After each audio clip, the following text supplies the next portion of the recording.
함께 봉독한 말씀 통해서 설교 제목 같이 보시죠. 작은 거인들의 비전. 그것이 무엇일까 함께 살펴보도록 하겠습니다.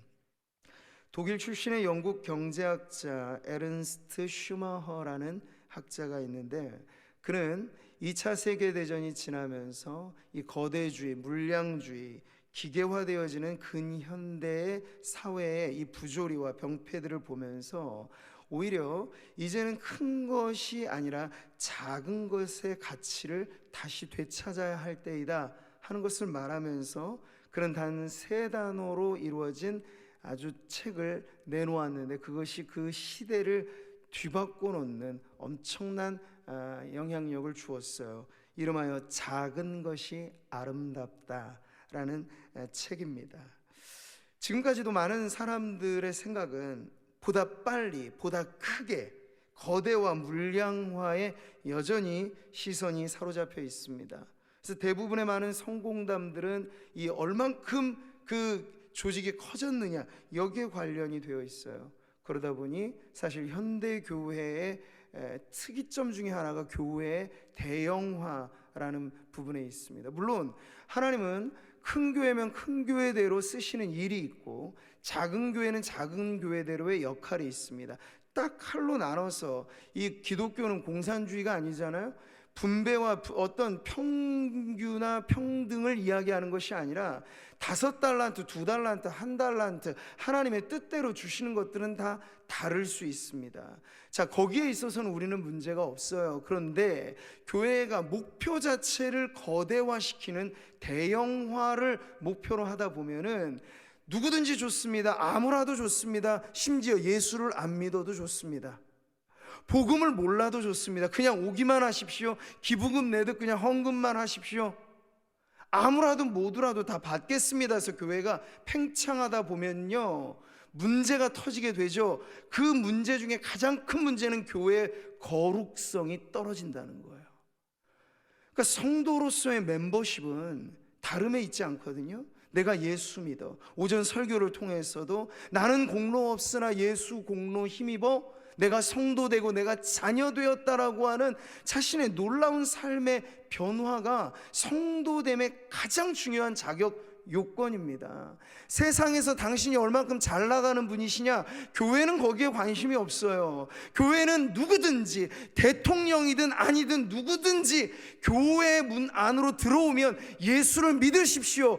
당신은 죄인이니 예수를 믿어야 구원받습니다. 거기에 아멘 하셔야, 당신은 우리 상모교회 교인입니다, 받아줄 수 있는 거예요. 그러면 1000명, 10,000명 그 이상으로 교회가 커져도 교회의 거룩성에는 아무런 문제가 되어지지 없을 것입니다.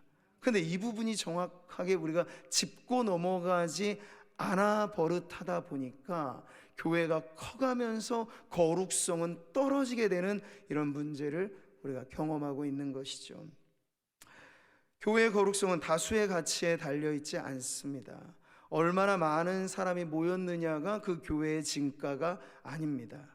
교회에 모인 성도의 수와 상관없이 그 교회가 얼마나 거룩한 공동체인가, 흠이 없고 순전한 하나님의 자녀들의 모임인가를 하나님은 눈여겨 보시는 줄 믿습니다.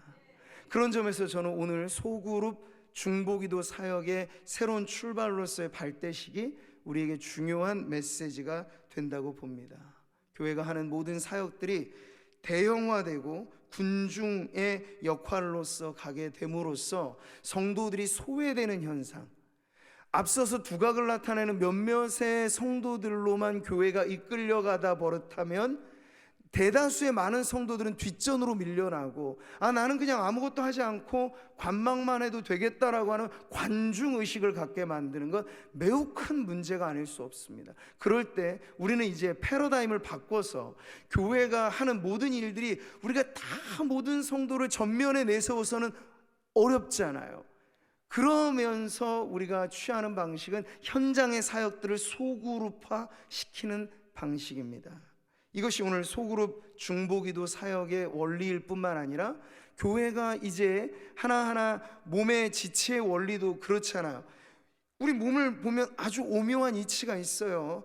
소화기관은 소화기관대로의 역할이 있고, 근력을 발휘해서 뭔가를 활동하는 활동기관의 역할이 다 있습니다. 그것이 보면 기능적으로 역할적으로 구분되어 있다는 것을 알고 그게 뭉치고 모여서 한 몸을 이루고 있는 것이죠.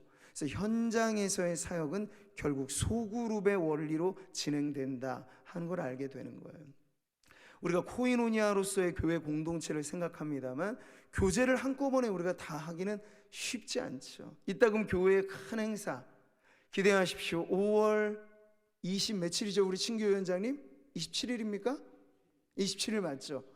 1층에 저기 광고 게시판에 보셨어요? 공고해서 딱 붙어져 있는 전교인 한마음 체육대회를 저희가 준비하고 있는데, 이제 코로나 3년 지나보내면서 이제 한 번은 온 세대가 모여서 즐거운 한마당을 준비하고 있는데, 그럴 때는 함께 어우러질 수 있어요. 그러나 평상시에는 모두가 전 세대가 다 어우릴 수 없기 때문에 목장을 우리가 운영하는 것입니다.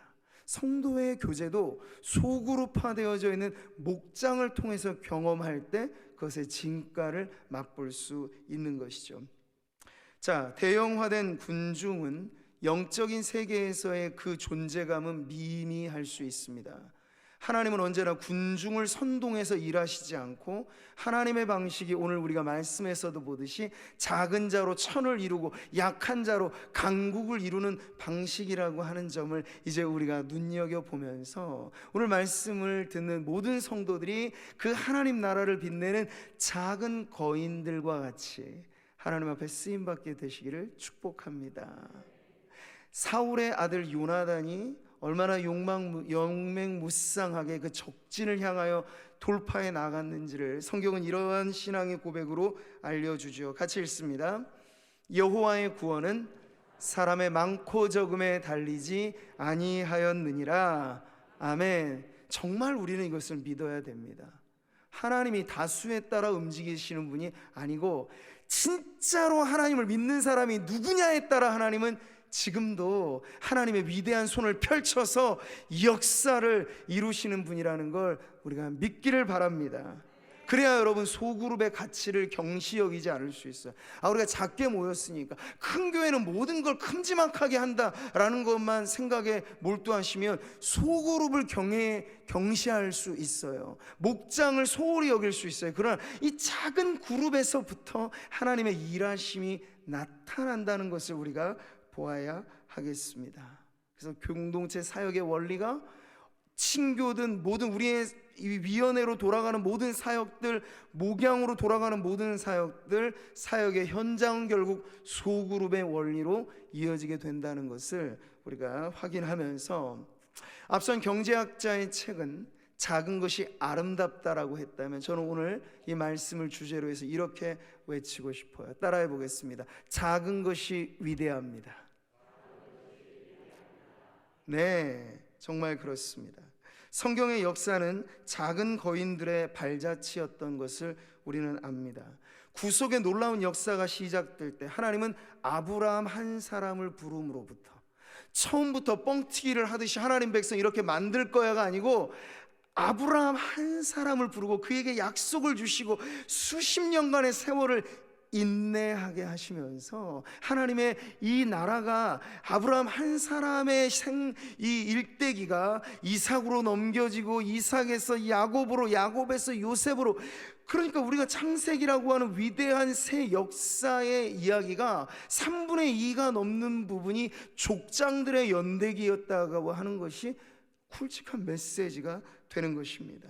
자, 이것이 왕정 국가로 넘어가게 되면 이 원리가 변하나요? 그렇지 않습니다. 이스라엘이 이제 이 하나의 국가 단위의 이 정치 체계를 가지고 더 강력한 어떤 집단성을 가지고 나아갈 때도 하나님은 그 중심에서 이 구심력을 잡아 끄는 힘을 누구에게 집중시켰는가? 바로 기름 부음을 받은 왕으로서 그것을 다스리게 하셨는데, 이방의 여러 많은 왕들과 다르게 이스라엘이라고 하는 국가의 왕은 하나님이 기름 부어 세우신 발탁된 왕이라고 하는 차이가 있었습니다. 그 중 한 사람, 이스라엘의 왕정국가의 가장 선망의 대상이고 존경받았던 성군으로 우리는 다윗 왕을 알고 있습니다.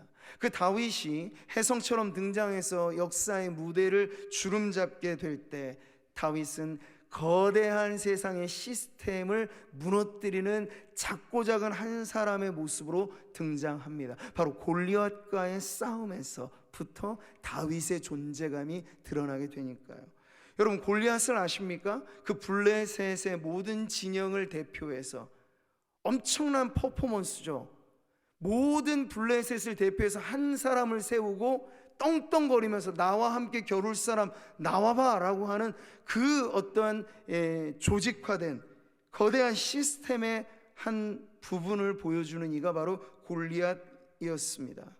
근데 그 앞에서 온 이스라엘이 벌벌 떨죠. 누구 하나 맞붙어 볼 시도조차 안 하고 벌벌 떨고 있을 때 다윗이 용감하게 일어납니다. 작지만 위대한 존재감을 드러내면서 말이죠. 그래서 골리앗을 향해서 일대 격전을 벌이러 나아가는 다윗의 모습을 우리는 봅니다. 그런데 다윗은 거추장스러운 것을 다 치워냈어요. 사울이 자신의 단단한 갑옷을 선물로 주었건만 다윗이 입어보니 내 몸에 안 맞는 거예요. 겉은 화려해도 내게는 필요 없는 장신구에 지나지 않는 거예요. 그걸 다 걷어치우고 다윗은 평소 그대로 목자의 행구만을 가지고 완전 무장한 철갑옷으로 무장한 골리앗 앞에 나아갑니다. 그때 다윗이 무기로 들었던 것 역시도 자기에게 어울리지 않는 화려한 무기가 아니고 평상시 양들을 지키면서 썼던 물매와 그 물매에 던져 넣을 돌덩어리 5개를 준비해 가는 거예요. 이게 지금 거대한 이 부분으로서 다가온 골리앗과의 싸움에서 아주 작은 거인으로 나아가는 다윗의 모습인 것이죠. 자, 그럴 때 여러분, 다윗이 골리앗을 무너뜨리며 달려가는 그 발걸음에 이런 외침을 우리는 듣습니다. 같이 한번 읽어보죠. 여호와의 구원하심이 칼과 창에 있지 아니함을 이 무리에게 알게 하리라. 아멘. 다윗과 요나단이 마음이 통한 친구의 관계를 가졌던 건 이 신앙이 같았기 때문에 그래요. 요나단도 그랬죠. 앞장서 나아갈 때 여호와의 구원은 사람의 많고 적음에 달리지 않았다. 다윗도 그의 버금가는 신앙으로 칼과 창에 달리지 않는 세상의 방법을 능가하는 하나님의 방법을 그는 믿음으로 작지만 큰 싸움에 적합한 그러한 일꾼으로 지금 나아가고 있는 거죠. 골리앗은 세상의 무기로 무장했다면 다윗은 신앙의 무기로 그를 무장하여 지금 나아가 결국에는 골리앗을 무너뜨리는 대승을 거두게 된 것이죠. 여러분, 신약 시대로 넘어와서 이 작은 거인들의 발자취는 어떻게 이어집니까? 예수님께서 부르신 제자들을 통해서 나타나죠. 예수님이 공들이셨던 3년 동안에 동거하고 동락하시면서 키워내신 제자들은 딱 12명에 지나지 않았어요. 물론 주변에 직계 제자가 아닌 제자의 제자 여러 그룹들도 있었지만 예수님의 관심은 언제나 그 12제자들에게 집중되어 있었어요. 우리가 알듯이 예수님께서 부활 승천하시면 달랑 남겨놓은 사람은 그 12명인데 이 12명을 가지고 세계 복음화가 무슨 말이 되는가 우리는 생각하겠지만 그 말이 안 될 것 같은 복음화가 그 12명의 사도들을 중심으로 해서 이루어지게 된 것이 교회의 역사가 증명하는 작은 거인들의 발자취입니다. 기독교는 시작에서부터 대중적인 종교가 아니라 제자화된 신앙의 공동체로 출범했다는 것을 우리는 반드시 기억해야 하겠습니다. 그래서 예수님이 그 제자들에게 해주신 말씀 같이 읽어보시죠. 적은 무리여 무서워 말라. 너희 아버지께서 그 나라를 너희에게 주시기를 기뻐하시느니라. 아멘. 여기 너희는 제자들이고 그 제자는 적은 무리라고 예수님 말씀하셨어요. 그 당시에 종교의 시스템은 이미 바리새인, 서기관, 그리고 정치적인 집단화되어져 있는 사두개인, 이들이 똘똘 뭉쳐서 이미 기득권의 이 위치에 있었습니다. 그 중에서 제자들, 예수님의 제자들은 아주 작고 미비했어요. 그러나 예수님이 약속하신 거대한 하나님의 나라는 누구로부터? 그 적은 무리들로부터 시작된 나라였던 것이죠. 결국엔 주님의 말씀 그대로 로마라고 하는 거대한 시스템이 전복된 건 정치적인 방법, 군사적인 작전 아닙니다. 신앙으로 똘똘 뭉친 이 적은 무리들이 죽으면 죽으리라 신앙의 지조를 가지고 사랑으로 미움을 이기고 섬김으로 교만을 이기고 그런 세상의 방법과는 전혀 다른 하늘의 방법으로 그 세상을 점령해 나아갈 때 로마가 기독교 앞에 두 손을 들게 되어진 놀라운 변화가 일어나게 된 것이죠. 사랑하는 성도 여러분, 이것이 하나님의 방법인 줄 믿습니다. 작은 자를 들어 큰 일을 하시는 하나님. 이게 위로가 되지 않으십니까?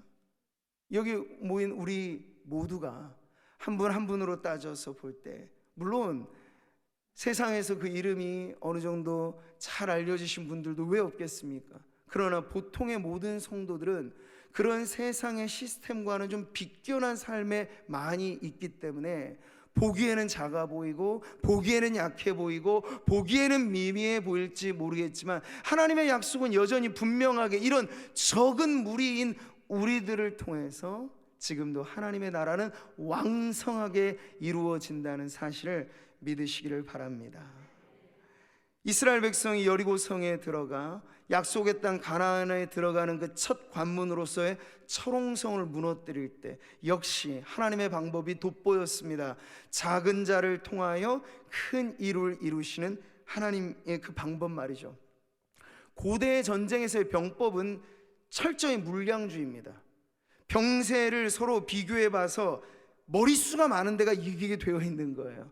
그리고 얼마나 단단한 무기를 많이 가지고 있는 군대냐가 이기게 되어 있는 거예요. 근데 그런 점에서 지금 이스라엘 이 민족은요, 물론 장정만 60만 호가하는 그러한 수적으로 많아 보이긴 했지만 그들은 아직 오합지졸에 지나지 않았습니다. 40년 광야 생활은 그들이 군사작전을 배우는 시간이 아니었고 신앙을 배우는 훈련의 시간이었습니다. 그 훈련의 시간이 마치고 이제 본격적인 가나안 정복 전쟁으로 가게 될 때 40년 동안 제대로 배워보지 못했던 군사작전을 펼쳐서 싸워보라고 하면 오합지졸밖에는 안 되겠죠. 그런데 하나님께서 어떻게 그 일을 이루시는가를 봤더니 병법에서부터 전혀 다른 방식으로 이스라엘 백성을 인도해 가시는 거예요. 잘 아시죠 여러분? 여리고 성은 정말 이중 성벽으로 그 성벽 자체가 무기였던 도성이었습니다. 꿈쩍하지 않는 철옹성이었어요. 근데 그걸 어떻게 뚫고 들어가느냐? 하나님은 하루에 한 바퀴씩 그 성을 돌라고 명령하십니다. 엿새 동안 꼬박 한 바퀴씩 돌라고 하시는 거예요. 그리고 일곱째 날이 되었을 때 그날은 7바퀴를 돌아라 명령을 하셨습니다. 근데 가만히 생각해 보시죠. 여기에 무슨 신비로운 숫자에 그 도는 부분에 뭔가 어떤 신비로운 힘이 있었던가요? 그것은 아닙니다.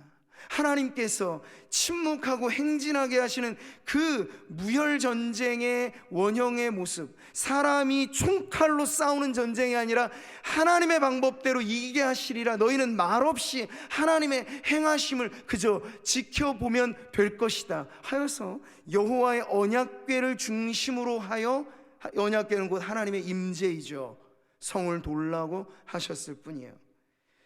그들에게 주어진 명령은 그들의 군사력을 의지하게 만드는 명령이 아니었습니다. 한번 수적으로 싸워보자, 우리와 여리고성 누가 수가 더 많은가, 수싸움도 아니었습니다.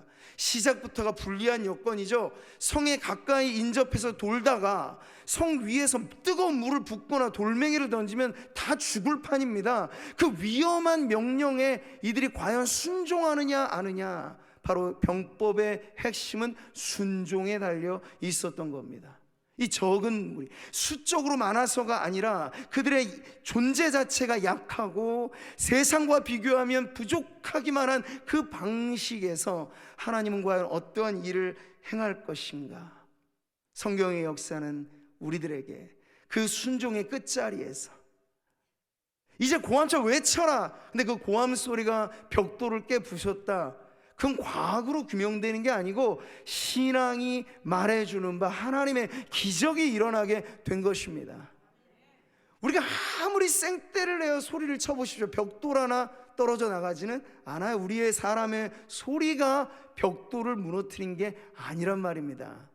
그 소리쳐 외침은 하나님이 우리와 함께 하십니다라고 하는 그 임재에 대한 선포적인 의미가 더 강해요.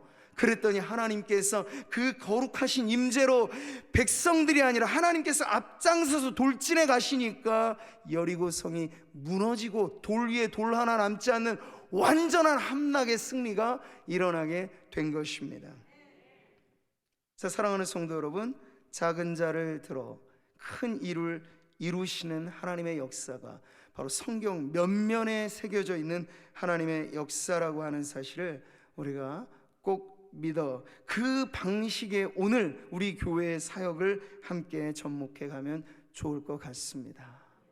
이것을 잘 알았기에 하나님은 사도 바울을 다루시되 그 평생에 고침받지 못하는 질병을 안겨주셨어요.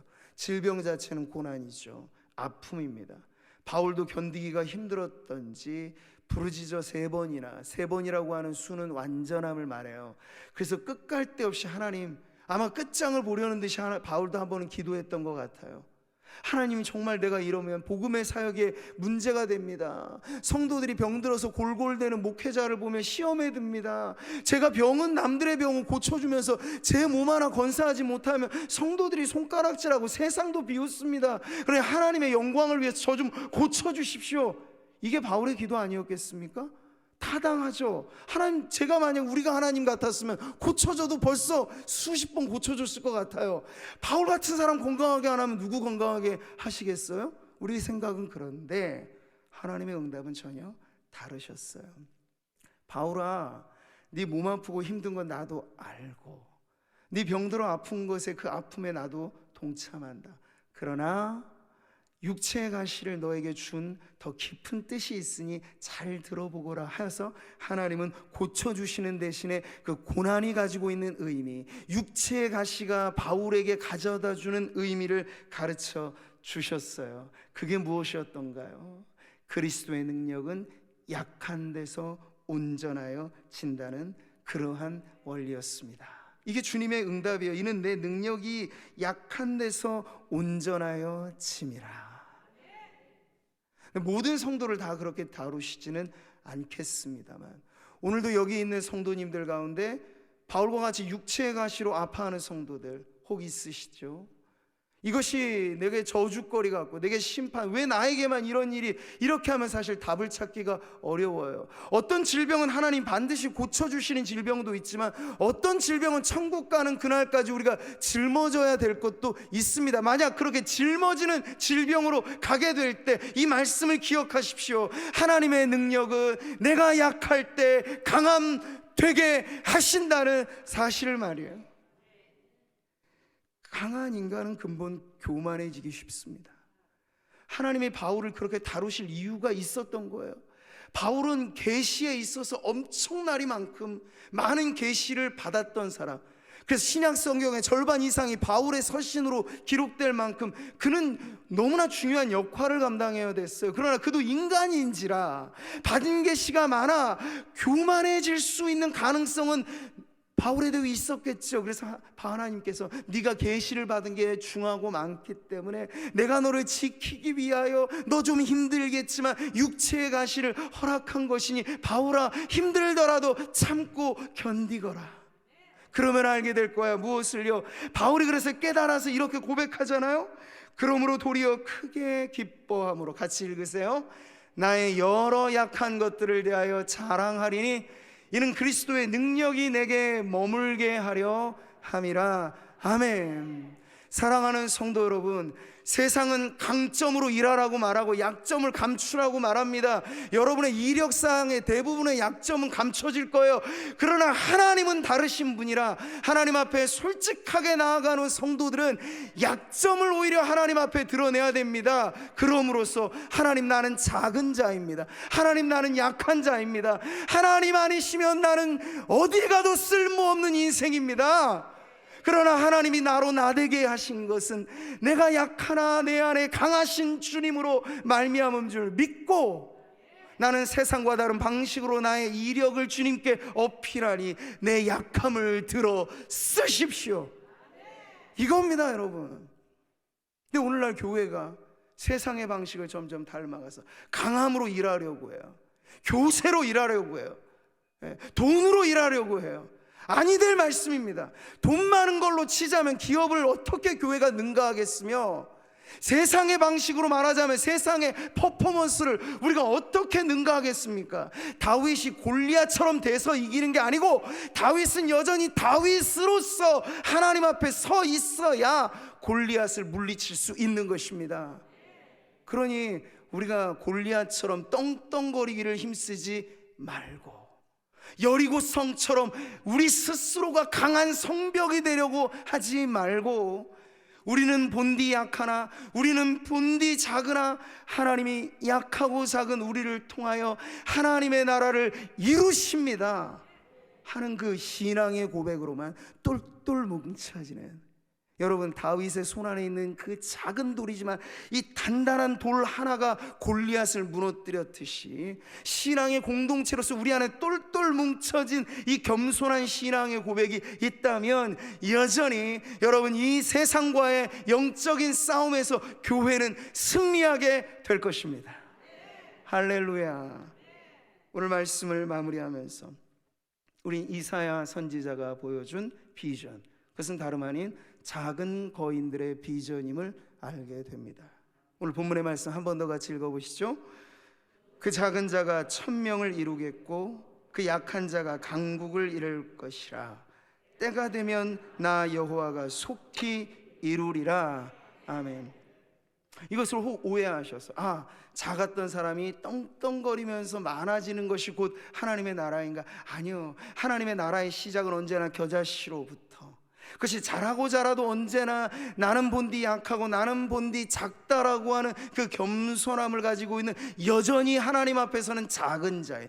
여러분, 초대왕 사울이 실패했던 지점이 뭔가요? 처음에 하나님께 부름받았을 때 그는 작은 자였습니다. 행부의 자기를 감추면서까지 작았던 자였습니다. 그러나 전쟁에 몇 번 승리해 보니까 교만해져요. 그리고 나서 자기의 이름을 하나님의 이름보다 앞세워서 기념비를 세우는 죄를 범할 때 사울은 몰락했습니다. 교회도 마찬가지예요. 저는 개척되는 교회가 교만한 교회를 보지는 못했습니다.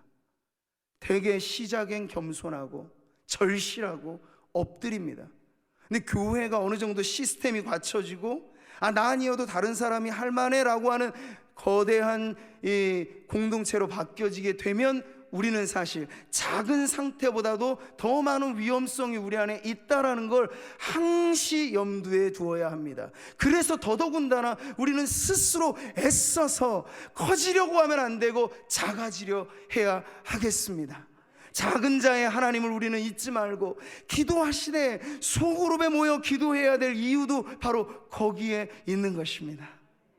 우리 작고 연약한 모습을 언제나 잊지 말고, 우리 상모교회가 10명의 성도로 시작한 교회였다는 걸 잊지 마시고, 지금도 우리가 수천의 성도라 자부심보다도 우리는 그 10명으로 시작됐을 때 초심, 두렵고 떨리는 마음, 하나님 아니시면 우리가 어찌 서리오라고 하는 그 절박한 심령, 그것이 가져야, 여러분, 우리가 지금 해야 할 일은 40만, 적어도 이 구미 땅에 있는 영혼들을 책임지는 일인데, 그 크신 하나님의 구원의 역사를 감당하려면 섣불리 교만해지면 안 되고, 섣불리 큰 체하면 안 되고, 여전히 우리는 작은 자의 하나님을 믿어야 하겠습니다.